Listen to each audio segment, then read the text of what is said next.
Assalamualaikum warahmatullahi wabarakatuh. Alhamdulillahi wa kafa. Wassalatu wassalamu ala ibadihil mustafa Sayyidina Muhammadin wa ala alihi wa ashabihi wa man ihtada, amma ba'd. Sidang pendengar, sahabat-sahabat yang dirahmati Allah Subhanahu wa taala sekalian. Saya Ustaz Datuk Dr. Haji Nik Muhammad Zawawi bin Haji Saleh, bekas pengurusi PPT tahun 1995. Semoga semua rakan-rakan, sahabat-sahabat di Ardul Kinanah berada dalam keadaan yang terbaik, insya-Allah. Pertamanya, Ustaz merakamkan jutaan terima kasih, syabas dan tahniah kepada kepimpinan KPT kerana berjaya meneruskan usaha kebajikan yang sangat bermakna, dan hari ini KPT telah menjangkau satu usia yang sangat panjang, iaitulah 60 tahun sejak daripada penubuhannya. Dalam Jubli Intan ini, suka Ustaz berpesan kepada diri Ustaz sendiri dan kepada semua ikhwah wal akhwat yang berada di medan pengajian untuk mencari ilmu Allah Subhanahu wa taala.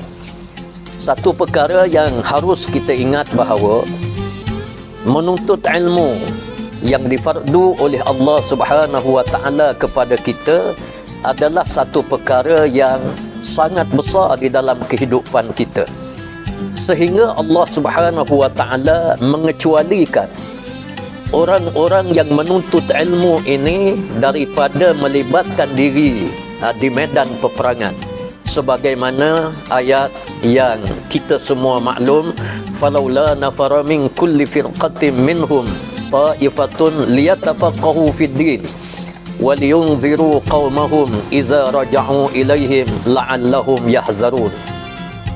Ayat ini memberi satu isyarat yang jelas bahawa menuntut ilmu ini merupakan satu perkara yang asasi di dalam agama kita, kerana agama Islam ini berada di atas paksi ilmu, paksi syariah. Maka lantaran itulah Nabi sallallahu alaihi wasallam diutus oleh Allah. Ayat yang pertama menjadi tauliah kenabian dan kerasulan Rasulullah adalah Iqra. Di sini suka Ustaz bagi nasihat kepada semua rakan-rakan yang masih menuntut di Universiti Al-Azhar ataupun universiti yang lain di Ardul Kinanah di Mesir, untuk kita memahami ilmu yang dimaksudkan di dalam Islam ini. Yang pertama iaitulah ulum al-makru'ah, yang kedua iaitulah ulum al-maghzurah. Ulum makru'ah iaitulah ilmu yang kita boleh tatap, yang kita boleh lihat melalui kitab-kitab yang ditulis oleh para alim ulama di dalam bidang yang berbagai-bagai, bidang fiqh, bidang tafsir, bidang kedokteran, ilmu geologi, ilmu falak, ilmu tauhid, ilmu tasawuf, semua termaktub di dalam kitab-kitab, dan ini disebut sebagai ulum makru'ah. Kepada sahabat-sahabat yang masih berada di medan pengajian ilmu ini, berwaspada untuk kita menggunakan semaksimum mungkin masa yang dianugerah oleh Allah kepada kita untuk kita bertalaqi, untuk kita menghayati kitab-kitab, terutamanya kitab-kitab turas.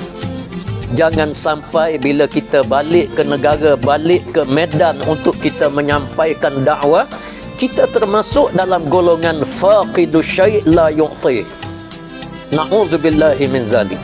Jadi sebab itu penekanan kepada ilmu ataupun ulum makru'ah ini merupakan satu perkara yang wajib fardu ain kepada sahabat-sahabat, ikhwah wal akhawat sekalian.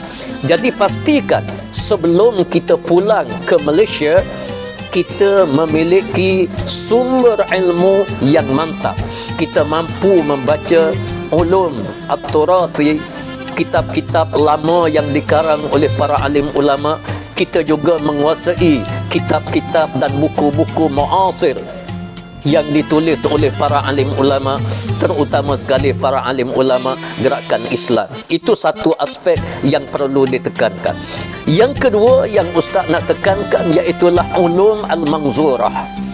Ulum manzurah adalah ilmu yang tidak dapat di dalam kitab. Ilmu yang belum lagi ditulis oleh para alim ulama secara spesifik, dan ilmu ini tidak mungkin ditulis kecuali dalam situasi-situasi yang tertentu sahaja. Ulum manzurah ini melibatkan ilmu pentadbiran, ilmu pengalaman kita, ilmu bermuamalat kita, ilmu untuk kita menyelesaikan masalah yang berlaku. Semua ini disebut sebagai ulum al-manzurah, dan Allah menggazetkan perkara ini terlalu banyak di dalam Al-Quranul Karim apabila Allah menyudahi ayat-ayat dengan perkataan afala yanzurun, dengan perkataan la'allakum ta'qilun, la'allakum tatafakkarun. Semua ayat-ayat yang seumpama ini merupakan ulum al-manzurah. Qul siru fil ardh fanzuru kaifa kana akibatul ladzina min qablikum. Ayat seumpama ini memberi gambaran bahawa betapa penting para alim ulama selain daripada menguasai ilmu di dalam kitab, para alim ulama mesti menguasai ilmu ataupun pengalaman-pengalaman yang mahal ketika kita menimba ilmu ini. Jangan sekali-kali kita bataskan bila kita sebut ilmu, maka kita bataskan kepada ulum makru'ah. Yang penting ulum al-manzurah ada bersama-sama dengan ulum makru'ah. Dalam arti kata yang lain, kalau kita ada ilmu ulum makru'ah, kita mahir baca kitab, kita apa, tapi kita tidak ada pengalaman, kita akan gagal di medan.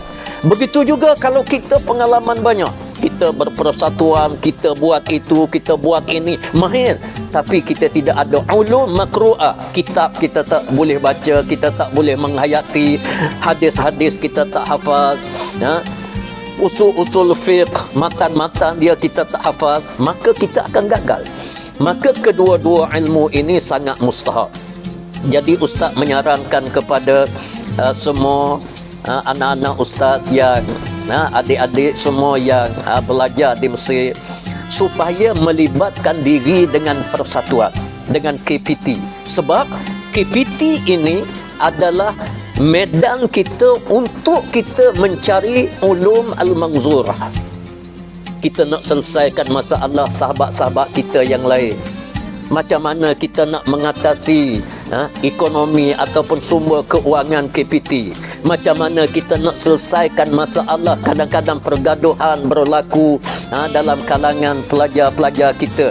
Macam mana kita nak selesaikan masalah tarbiyah kepada pelajar-pelajar yang menuntut di Universiti Al-Azhar.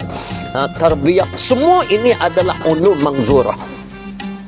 Jadi penglibatan diri dengan persatuan ini, suka Ustaz nak share sedikit. Ustaz waktu belajar dulu memang terlibat aktif dengan Pemerah, dengan KPT, hatta Persatuan Anak-anak Kelantan KPKM.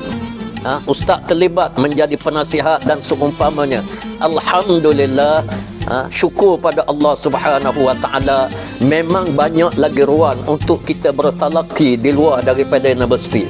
Untuk kita pastikan kehadiran kita di universiti ini kehadiran yang berdisiplin, dan kita mampu mengambil ilmu di universiti.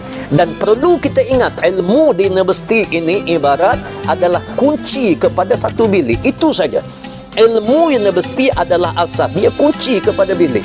Bila kita dapat kunci ini, perlu kita buka bilik dan perlu kita masuk di dalam bilik, dalam rumah yang luas. Dan rumah yang luas itu adalah ulum al-makru'ah yang kita belajar di luar dan ulum al-manzurah yang kita melibatkan diri dengan persatuan, dengan apa saja. Kalau boleh libatkan diri dengan persatuan-persatuan Arab. Ustaz dulu terlibat dengan rakan-rakan Arab, rakan-rakan Tadamun Arabi, dan banyak lagi ittihad-ittihad yang berbentuk al-alamiyah, di mana kita akan memperolehi pengalaman yang kaya, dan insya-Allah bila kita balik ke negara kita, kita tidak akan rasa kekok, tak akan rasa janggal untuk kita berdepan dengan masyarakat yang jauh mempunyai masalah yang sangat banyak. Tapi kita tidak panik, kita boleh selesaikan masalah ini, dan banyak lagi perkara-perkara lain yang memerlukan pengalaman kepimpinan kita. Ini mustahak pengalaman kepimpinan kita untuk kita membawa masyarakat kita ke arah mengabdikan diri kepada Allah Subhanahu wa taala, untuk kita mentamadunkan masyarakat kita dengan hadarah al-islamiyah, dengan pembangunan kemajuan Islam secara fizikal, dan begitu juga menjadi tanggungjawab kita untuk mendidik dan mentarbiah masyarakat yang berbilang kaum, berbilang agama yang ada dalam negara kita, yang perlu kita terokai. Semua ini memerlukan kepada dua ilmu yang Ustaz jelaskan tadi. Mudah-mudahan harapan Ustaz bahawa antum sekalian akan menjadi jailun jadid, generasi yang baru yang akan balik, yang mampu membawa risalah al-Islamiyah kepada ummah, insya-Allah. Sekian, selamat berhadapan dengan situasi pelajaran. Mudah-mudahan antum semua wa antunna tekun menghadapi segala ujian yang ada di luar negara sana, insya-Allah. Selamat maju jaya, wabillahi taufik. Wassalamualaikum warahmatullahi wabarakatuh.